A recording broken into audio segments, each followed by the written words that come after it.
Olá pessoal, eu sou Tomé Costa, professor da Rede Pública de Jaboatão e hoje o nosso papo é com o 8º ano.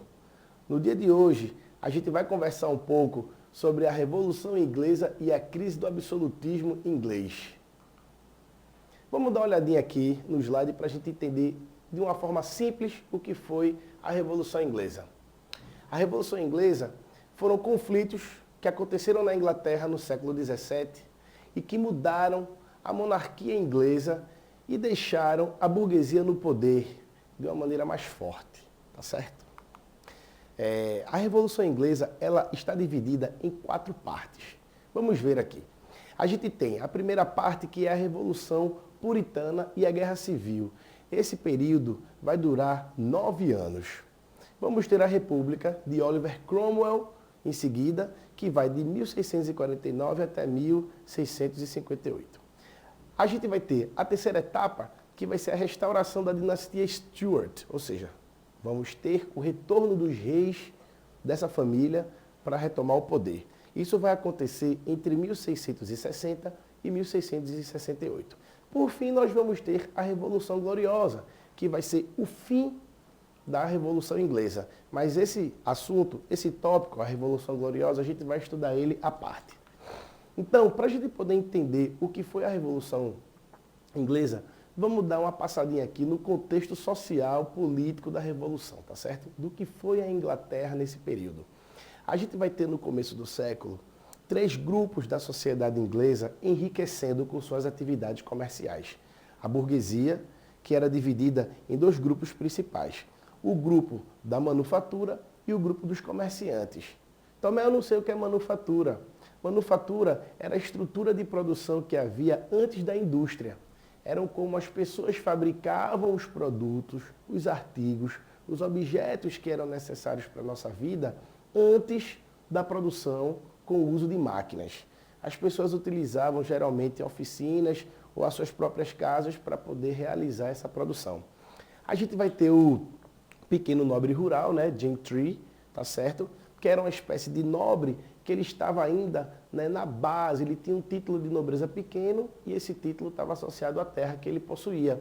Essa terra ele utilizava para poder virar pasto, para que as ovelhas pudessem comer, crescer saudáveis e a lã das ovelhas serem utilizadas dentro da produção têxtil, tá certo? E a gente vai ter o yeoman, que é o pequeno proprietário rural. É uma pessoa semelhante ao gentry, só que ele não tem título de nobreza. A gente também destaca um fato importante dentro da religião, dentro da Revolução Inglesa, que está associado à religião. Por quê? Porque dentro da política inglesa existiam os grupos que ocupavam espaços de decisão e esses espaços de decisão eram tomados por homens que tinham suas referências religiosas. Então a gente destaca 2 principais grupos, que é o grupo dos puritanos, certo? Que era geralmente formado, em sua maior parte, pela burguesia e pela gentry, e a gente tem os anglicanos, que eram o espaço que era formado pelos reis e pela alta nobreza. Dentro da política, a gente vai ver esses mesmos grupos religiosos também atuarem. Então, o Congresso, o Parlamento, que é o lugar onde os políticos fazem as leis, onde eles decidem o futuro de um país através da produção de leis, era ocupado por 2 grupos principais. A Câmara dos Lordes, que era a Câmara da alta nobreza, os lugares onde aqueles nobres que estavam mais próximos do rei, né, tinham seu espaço garantido, e a gente tinha a Câmara dos Comuns, que eram os lugares onde as pessoas com títulos de nobreza baixos ou que não tinham título estavam reservados. O que é que vai acontecer? Vai chegar um momento em que a produção têxtil ela vai aumentar a partir desse trabalho de manufaturas. Como foi dito aqui, a manufatura é uma produção que antecede a produção industrial. Então, muitos camponeses ocupavam as terras desses nobres, desses pequenos nobres, tá certo? Ou desses pequenos proprietários rurais. Aconteceu que, a partir do momento em que a produção têxtil aumentou, eles passaram a expulsar esses camponeses que sem mão de obra acabaram recorrendo à vida nas cidades para conquistar emprego, certo? Esse fato, esse evento onde as terras foram cercadas e os camponeses que ocupavam esse território para agricultura de subsistência foi chamado de enclosure, certo? A gente vai ter também um outro ponto. A partir do momento que essa mão de obra vai para a cidade, certo? Esses camponeses eles vão se tornar uma mão de obra barata e abundante, que vai ser muito importante para o momento em que a Revolução Industrial acontece na Inglaterra. A gente vai ter dentro da religião também conflitos que vão surgir a partir das imposições que o rei vai realizar. É exatamente por isso que é importante a gente estudar esse assunto, porque o sistema absolutista, o regime absolutista, que é onde o rei possuía um poder absoluto, tomava as decisões da forma que queria, intervinha na religião, intervinha na economia, intervinha na política, acabou sendo prejudicial durante um determinado contexto da história da Europa. Então, para poder tirar o poder desse rei, se criou a monarquia constitucional. Mas para a gente chegar até esse momento, onde a monarquia ela não era dada pelo poder do rei, mas pela carta, pela Constituição, tivemos que passar pelos conflitos que a gente vai ver agora nos próximos minutos, tá certo? A gente vai ter dois reis, que é o rei Jaime I e Carlos I.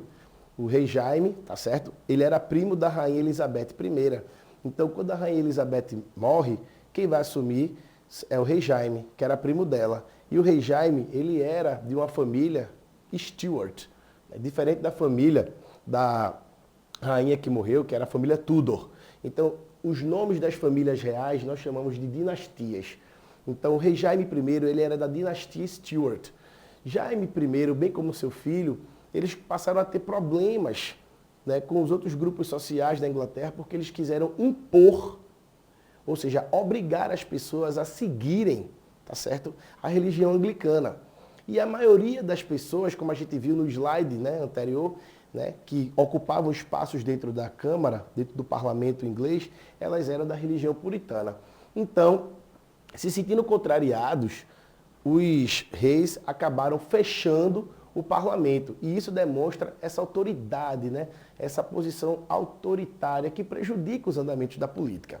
Então, em resposta a essa atitude dos reis, ocorreu a primeira fase da Revolução Inglesa, que foi a Revolução Puritana, que vai acontecer de 1640 a 1649, com uma guerra civil, com um conflito dentro da Inglaterra. O que é que vai acontecer? Vamos ter os grupos que são aliados do rei e os grupos que são contrários ao rei se enfrentando dentro do país. Então, o rei, para tentar conquistar, né, um apoio maior, acabou também destinando o poder a um grupo de comerciantes, que ficou conhecido como burguesia monopolista. Então, a gente vai ter a burguesia monopolista, nós vamos ter a alta nobreza, que são os nobres que estão mais próximos do rei, certo? Lutando contra o parlamento, que era formado por um grupo de comerciantes que produzia os insumos que eram consumidos na sociedade, que é a burguesia manufatureira, e o outro grupo que comercializava esses produtos, que é a burguesia comercial, além dos pequenos nobres rurais e dos pequenos proprietários, ok? Certo? Vai haver um deputado dentro do parlamento que ele vai mudar a estrutura do exército inglês.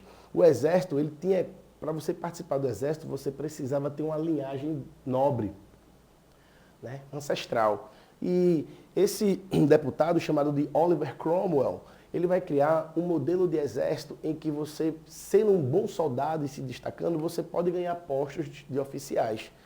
Esse modelo de exército ficou conhecido como New Model Army. Ele foi importante por quê?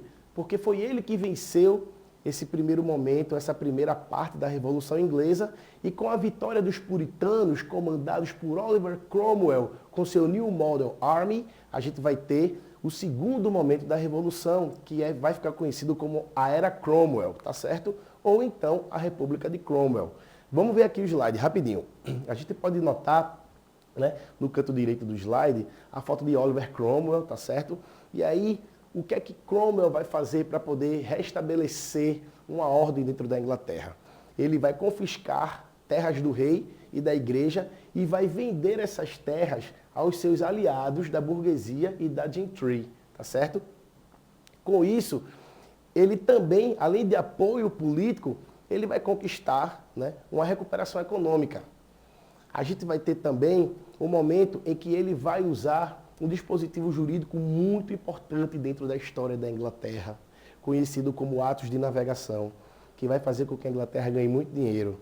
A Inglaterra tinha um poder muito forte como uma nação que trabalhava com navios, certo? Navios de guerra, navio de transporte de mercadorias, e ele obrigou os países europeus a terem seus próprios navios para fazer o transporte de mercadorias. Se não tivessem seus próprios navios, teriam que usar um navio inglês. Basicamente, isso foi o ato de navegação e isso enriqueceu bastante a Inglaterra, porque antes quem fazia esse tipo de transporte era a Holanda.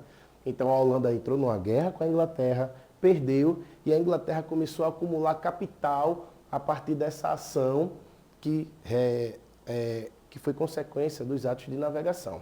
Só que Cromwell, ele acabou atuando de uma maneira semelhante à dos reis, né, com uma postura muito autoritária, centralizadora. E ele vai fazer o quê? Ele vai acabar fechando o parlamento, porque vai ter algumas dissidências, algumas diferenças com os parlamentares puritanos, e ele vai fechar o parlamento inglês. Quando ele fecha esse parlamento inglês, o que vai acontecer é que dois grupos que surgiram durante a guerra da Revolução Puritana vão crescer e vão começar a exigir espaço dentro da política, tá certo? O filho de Cromwell vai ser a pessoa que vai assumir depois que ele morre.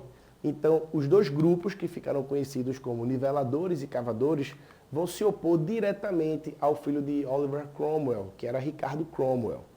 Então, vendo a ação daqueles grupos que tinham uma pauta de reforma social muito grande, queriam modificar a sociedade inglesa com terra para as pessoas pobres, exigindo direitos para as pessoas necessitadas, o parlamento, o grupo da burguesia, acabou pedindo apoio dos reis que tinham sido retirados do poder. Aí a gente vai dar início à nossa terceira fase, certo, da Revolução Inglesa, porque esses conflitos entre niveladores e cavadores assustou o parlamento. Então, o parlamento articula o retorno da monarquia com os Stuart. E aí a gente vai ver, nessa terceira fase, o retorno dos filhos de Charles e de Jaime, tá certo? A gente vai ter os reis Charles II e Jaime II. Nessa monarquia, tá certo? A gente vai ver surgir os mesmos problemas que surgiram anteriormente.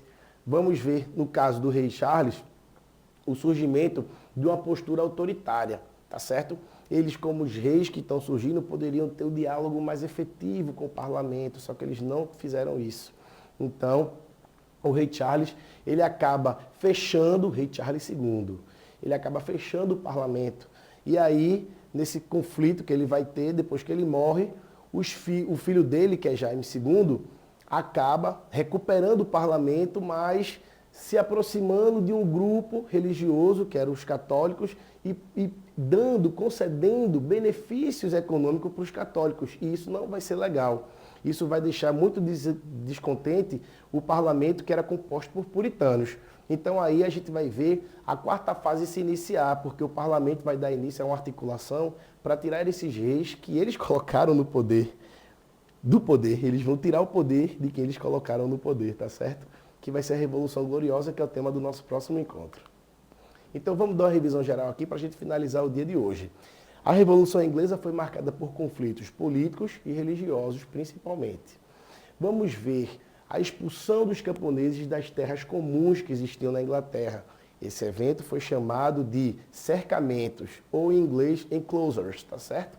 E isso vai fazer com que haja mão de obra abundante nos centros urbanos, o que vai facilitar muito o trabalho que está prestes a surgir da iminente Revolução Industrial.